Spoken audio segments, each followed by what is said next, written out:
Hola, me llamo Xavier Zavala, soy cocinero de oficio y profesión y ahora os voy a explicar qué es la cocina de precisión, la cocina al vacío o la cocina sous vide, como también se le conoce.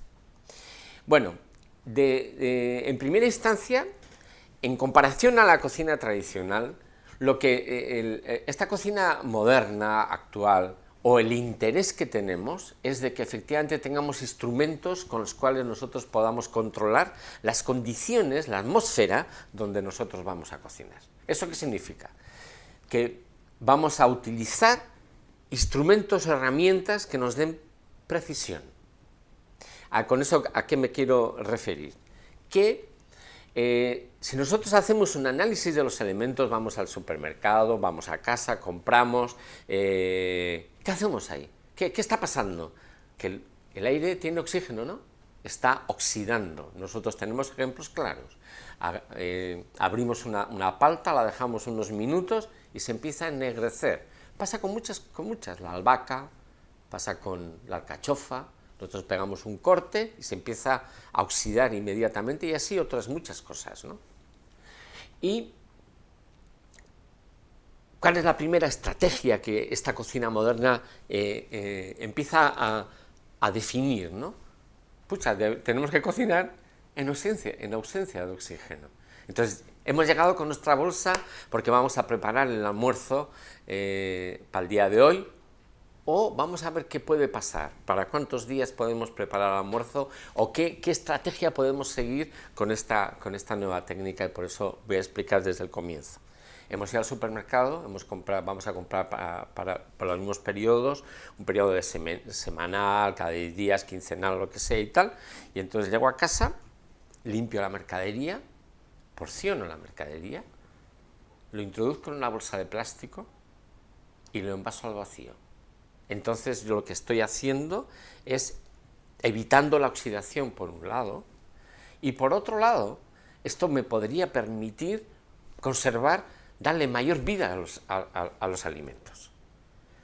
Pero como quiero de alguna manera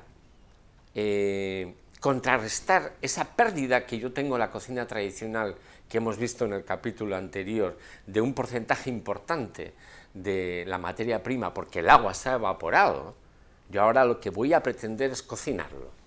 Entonces, ¿qué voy a hacer? Bueno, vamos a cambiar la estrategia. Vamos a porcionar, vamos a salar, medido todo con una balanza que me va a medir gramos o fracciones de gramo, de décimas o centésimas de gramo, y vamos a pesar y vamos a colocarle el 1% de sal. Y lo embolsamos en una bolsa de plástico con unas características especiales que más adelante voy a enumerarlas, o sea, que no tienen contaminantes cuando tomen contacto con los alimentos, o cuando nosotros apliquemos temperaturas al plástico y al alimento, no suelte ningún componente que sea nocivo para la salud. Hoy lo tenemos garantizado en el mercado, que no tienen ni talatos ni bisfenoles o BPA, como se conoce en el ámbito, en las etiquetas de estas bolsas, ¿no?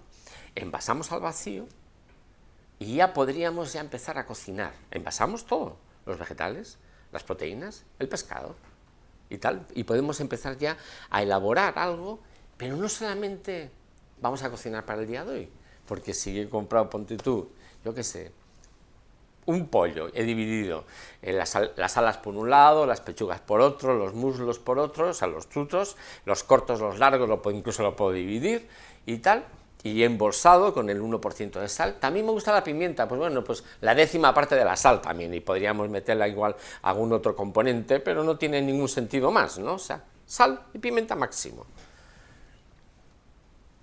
Hemos embolsado y introducimos en el refrigerador. Por lo tanto, la vida útil de todos los elementos va a incrementarse, se va a multiplicar mínimo por 3, o por 5 en algunos casos, ¿sí? O por más en otros. Y ahora lo que vamos a pretender, fijaros qué interesante es de todo esto, de lo que nos da, lo que nos propone la cocina de precisión, que podría cocinar todos los elementos, y eso no es para un día, es para muchos días más. Por lo tanto, yo podría cocinar toda la compra en 1 o 2 días, dependiendo de los perfiles y digamos, la cantidad de elementos que yo pueda tener para poder cocinar eso, con 1 o 2 máquinas, envaso al vacío, elijo la temperatura correcta, transformo los alimentos, los estoy cocinando, ¿sí? Y luego los refrigero y los guardo, y por lo tanto la vida útil se me ha pasado, o sea, se ha incrementado a 21 días, un mes. O sea que, digamos, en el ciclo que yo he propuesto, que yo he anticipado la compra, que es para 10, 15 días, de más tengo las condiciones de que tengo un alimento seguro, envasado al vacío y cocinado con precisión, que yo cocino en un pequeño baño, en una olla con agua y con un termocirculador donde yo controlo la temperatura exacta dependiendo del alimento, y entonces una vez que he cocinado, enfrío la historia, enfrío los alimentos envasados, están envasados, y los meto en el refrigerador hasta que yo necesite ese alimento para poder comer ese día. De tal manera que podría comer a la carta, porque hoy podría elegir una cosa y mañana otra, están envasados. Y bien puedo refrigerar o congelar, dependiendo de los días para los cuales yo he comprado.